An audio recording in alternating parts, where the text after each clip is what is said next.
Hello students, how you all. आज का session बहुत इंपॉर्टेंट होने वाला है क्योंकि बच्चों मान लीजिए हम एक साल से प्रिपरेशन कर रहे हैं सीयूटी की और प्रिपरेशन कर रहे हैं, उसके बाद हम एग्जाम दे रहे हैं और एग्जाम से पहले आपको पता चल रहा है कि हम डिस्क्वालीफाई हो चुके हैं, हम बैन हो चुके हैं।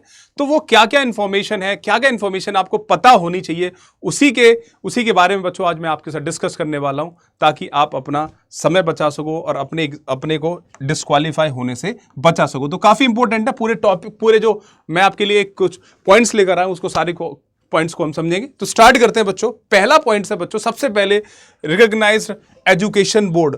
जिस 12th में आप पढ़ रहे हो, 12th सबसे पहले तो आप पास आउट होने चाहिए, 12th पास आउट तो होनी चाहिए, लेकिन सर वो रिकॉग्नाइज्ड एजुकेशन बोर्ड होने चाहिए क्योंकि बच्चों बहुत सारे बोर्ड्स ऐसे चल रहे हैं, मतलब आप न्यूज़पेपर में देखते होंगे फर्जीबाड़ी चल रही है, फ्रॉडलेंट्स हो रहा है। तो इन चीज़ों से आपको बचना चाहिए और अपने जो रिकॉग्नाइज्ड बोर्ड है वहीं से आप अपना 12th पास आउट होनी चाहिए। कहां से? जैसे कुछ एग्जाम्पल हैं, सीबीएसई हो, आईसीएसई हो, या और any board that must be recognised board होना चाहिए इंडियन गवर्नमेंट से। ठीक है बच्चों, कुछ इंटरनेशनल बोर्ड्स भी जैसे आईबी हुआ, कैम्ब्रिज चलो इसका तो खैर नहीं होगा, ये बच्चा में भी एक आध परसेंट कैम्ब्रिज इंटरनेशनल।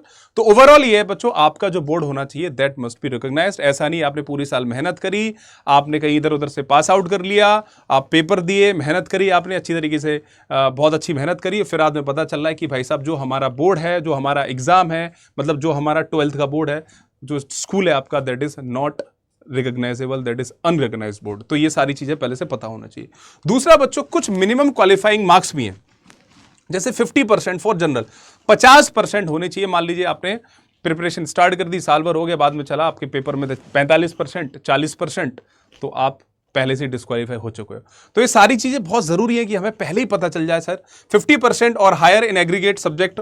लेकिन बच्चों कुछ जैसे रिजर्व कैटेगरीज हैं, SC ST OBC, तो इनके लिए आई थिंक 45% है, तो आप मान सकते हो 45 to 50% मार्क्स हमारे होने चाहिए 12th में। जनरल के लिए आपका कितना है? 50%। नेक्स्ट चलते हैं बच्चों। अब बच्चों, यूजिंग अनफेयर मीन्स चीटिंग आप कर रहे हो। कुछ बच्चों के दिमाग में होता है सर हमें कौन पकड़ेगा, हम बिल्लू बदमाश हैं, तो ऐसी चीजें नहीं चलेंगी बच्चों। Any form of cheating suggest कॉपिंग from others, दूसरे से देख रहे हो, इलेक्ट्रॉनिक गैजेट्स ले गए, ब्लूटूथ ले गए, कान में रख लिया, एक दोस्त आपने बाहर बिठा दिया, बताता रहिए, तो ऐसी चीजें नहीं चलेंगी, ऐसी बदतमीजियां। ठीक है, ये सारी चीजें क्या है बच्चों? प्रोहिबिटेड मटेरियल्स हैं, तो इनको आप बिल्कुल ना यूज करें, अदरवाइज ऐसी चीजें आप करोगे तो बैन हो जाओगे। ये बदतमीजी बिल्कुल नहीं चलेंगी।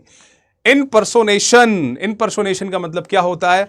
आपका भाई आपसे अच्छा है, आपने कहा चलो मैं उसको भेज देता हूं और मेरा पेपर बहुत बढ़िया हो जाएगा, मैं पास हो जाऊंगा। वो पकड़ा गया, वो तो जाएगा ही जाएगा जेल, तुम्हें भी भेजेगा साथ में, तुम भी जाओगे वो भी जाएगा, तुम उसको भेजोगे वो क्या तुम्हें भेजेगा। If a student get someone else appear for the exam for the someone behalf of the impersonate someone else, it is considered as a serious offense and may be leads to a permanent ban। Permanent ban नहीं, jail जाओगे। ऐसी चीजें पहले हो चुकी हैं, SSC के exam में ऐसी बहुत सारी चीजें हुई हैं कि एक टीचर खुद चले गए थे SSC के एग्जाम में, जेल में पढ़े थे, 6 साल बाद बेल मिली उन लोगों को। तो ये सारी चीजें बच्चों ध्यान से करना, ये बदतमीजी नहीं चलनी चाहिए। Bringing prohibited item, sir phone ले गए भाई पेपर में, चीटिंग नहीं कर रहे हो लेकिन फोन ले जा रहे हैं, क्या कह रहे हो? चीटिंग नहीं करेंगे, फोन लेकर आ रहे हैं। ठीक है, तो फोन लेना बच्चों, स्मार्ट वॉचेस पहन के झटका दिखाना पेपर में, मतलब हाँ वॉच देख रहे हो, टाइम देख रहे हो, बदतमीजी कर रहे हो, नाटक नहीं चलेगा बिल्कुल भी।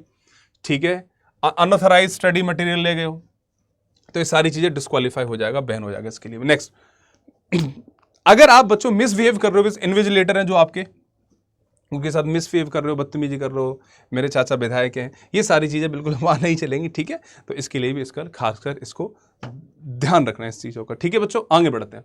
प्रोवाइडिंग फॉल्स इन्फॉर्मेशन, जब क्या हो रहा है, जब आप अपना एप्लीकेशन फॉर्म भर रहे हो ना, तो जब आप अपनी एप्लीकेशन फॉर्म आप अपना भरते हो तो सोच समझकर एक अच्छे तरीके से, बढ़िया तरीके से अपनी जो इंफॉर्मेशन है, अपना नाम कैपिटल लेटर्स में, मतलब सॉरी वो तो खैर वो लिखा ही जाएगा, दैट इज डिफरेंट थिंग, लेकिन अपना नाम एक एक अल्फाबेट चेक करके, डबल ए नहीं हो जाए, डबल बी ना हो जाए, आई हट गया, ये सारी चीजें नहीं होनी चाहिए। जो आपका आधार कार्ड है, जो आपकी मार्कशीट है, उसके अकॉर्डिंग अपना नाम पूरा तरीके से, एक अच्छी तरीके से पूरा फिल करेंगे सोच समझ कर। ठीक है, फेक इन्फॉर्मेशन दे दिया, बहुत सारे बच्चे होते हैं कि EWS बनवा लेते हैं या जो भी, और भी मैंने एग्जाम्पल दिया सर्टिफिकेट का कि आप EWS में नहीं आ रहे हो या एक ऐसा सर्टिफिकेट आप उस कैटेगरी में नहीं आ रहे हो, तो ये चीजें बाद में पता चलती हैं बच्चों, है ना। तो ये फ्रॉडलेंट से दूर रहें, ये सारी चीजें बदतमीजी ना करें, अपने ऊपर भरोसा रखें। भरोसा अपने ऊपर होना चाहिए, अपनी मेहनत पर भरोसा होना चाहिए। याद रखना इस चीज का, अपनी मेहनत पर भरोसा रखो। ये उल्टी सीधी चीजों में नहीं कि आप उस कैटेगरी में नहीं आ रहे हो तब भी अपने प्रधान से कहकर, जो अपना उसका लेखपाल होता है उससे कहकर आपने कुछ ऐसी चीजें बनवा ली, तो ये चीजें मत करना प्लीज। अपने ऊपर भरोसा रखें, मेहनत करिए, हमेशा याद रखना इस चीज को, कोई भी नहीं रोक पाएगा आपको, अपने ऊपर भरोसा है तो। Multiple attempts using different IDs, multiple attempts कर रहे हो आईडी से अलग अलग करके, तो ये भी चीजें नहीं मिलेगी। If students register for exam multiple times, आपने मल्टीपल टाइम्स करा और अलग अलग आइडेंटिटी से करा, तो ये भी चीजें नहीं होगी, डिस्क्वालीफाई हो जाओगे आप लोग, याद रखना इस चीज का। वॉल्यूशन ऑफ द टाइम, मतलब मान लीजिए एग्जाम्पल दे रहे हैं बच्चों, 8 बजे पहुंचना है सुबह, आप पहुंच रहे हो 8:15 बजे। बताओ यार, ये कोई डिसिप्लिन है आप लोगों का? अब ये आप कहोगे सर ऐसा थोड़ा होता, ऐसा नहीं होता, कई बार होता है ऐसा। मैं बता रहा हूं, अगर एक एग्जाम में मान लीजिए कोई एग्जाम सेंटर है, उसमें 1000 बच्चा है, 1000 बच्चों का पेपर है, मैं लिटरली बता रहा हूं 50 बच्चा लेट आएगा, इसमें 50 स्टूडेंट लेट आएगा, बाहर लाइन लगी रहती है 50 बच्चों की। हर बार ऐसा होता है, हर बार ऐसा होता है, तो आप उसमें से नहीं होने चाहिए। याद रखना, अपना पेपर है आपका, घंटे भर पहले पहुंच जाना विद डिसिप्लिन तरीके से, अच्छे ड्रेस कोड के साथ, ठीक है। याद रखना इस चीज का, ड्रेस कोड भी आपका बढ़िया होना चाहिए, लाल पीली हरी शर्ट पहने के, जूते पहने के, यहां तक के बच्चे होते हैं घुटनों तक के जूते पहन जाते हैं। ये चीजें, मतलब ये चीजें दर्शाती कि आप अनफेयर चीटिंग तो नहीं कर रहे हो कहीं, इसमें इधर उधर कपड़े पहने को 50 पॉकेट्स हैं कपड़ों में। एक सिंपल सोबर तरीके से आपको बन के जाना है, जीन्स पहन जाओ आराम से, टी शर्ट पहन जाओ, जो भी आपको पहनना है बढ़िया तरीके से जाना है। ऐसा नहीं बहुत सारी उसमें पॉकेट्स ही पॉकेट्स हैं, है ना, कैप लगा के बहुत बड़ा कैप लगा लिया, ये बदतमीजी नहीं होनी चाहिए, तरीके से जाना है, ठीक है बच्चों। इसका याद रखना, टाइम, ऑन टाइम पहुंचना है। ऑन टाइम मतलब विद इन टाइम, पहले पहुंच जाओ टाइम से। बहुत सारे बच्चे बाद में फिर खटखटाते हैं, सर हमें ले लो प्लीज सर, हमारा पेपर छूट रहा है। ये पहले सोचो खुद, बदतमीजी नहीं चलनी चाहिए बिल्कुल भी। फिजिकल एजुकेशन एंड स्पोर्ट, देखो ये जैसे मान लो कोई बीपीएड करना चाहता है, कुछ स्पोर्ट्स है, तो आप अपना फिजिकल पे ध्यान देना। ऐसा नहीं कि आप फिजिकली अनफिट हो और आपने फिजिकल के लिए एग्जाम दे दिया, बाद में पता चला यू आर अनफिट, तो वो सारी चीजें नहीं हो पाएंगी। तो इस चीज का याद रखना। फील्ड स्पेसिफिक फिटनेसेस होती है, जैसे मान लो इंजीनियरिंग कोर्सेज हैं कुछ, तो उनको विजन आपको विजन स्टैंडर्ड्स वो आपको देखेंगे, है ना। और जैसे एरोस्पेस है, और भी बहुत सारी चीजें, मैरीन इंजीनियरिंग है, तो ये सारी चीजें ध्यान से देखकर आप फॉर्म को अपने को फिल करना है।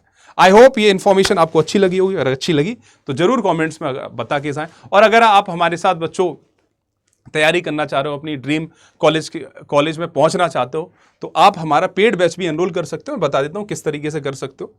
आप सारे बच्चे जाएंगे अड्डा 247 की वेबसाइट पर, क्लिक करेंगे फर्स्ट लिंक पर, और मैं अपना मेल आईडी भी दे दूंगा। अगर कैसी भी कोई प्रॉब्लम आ रही है, कोई डाउट्स है, तो आप मुझसे डिस्कस कर सकते हो, अभी दे दूंगा। तो आप ऑल कोर्सेज पे यहां पर जाओगे, UG and PG entrance exams, CUET UG Hindi medium. बच्चों आप महापैक लीजिएगा। महापैक में क्या होता है ना, सारे बैचेस आपको मिल जाएंगे, crash course, mock test, MCQs course, सारे कोर्सेज आपको कुछ अलग से खरीदने की जरूरत नहीं है।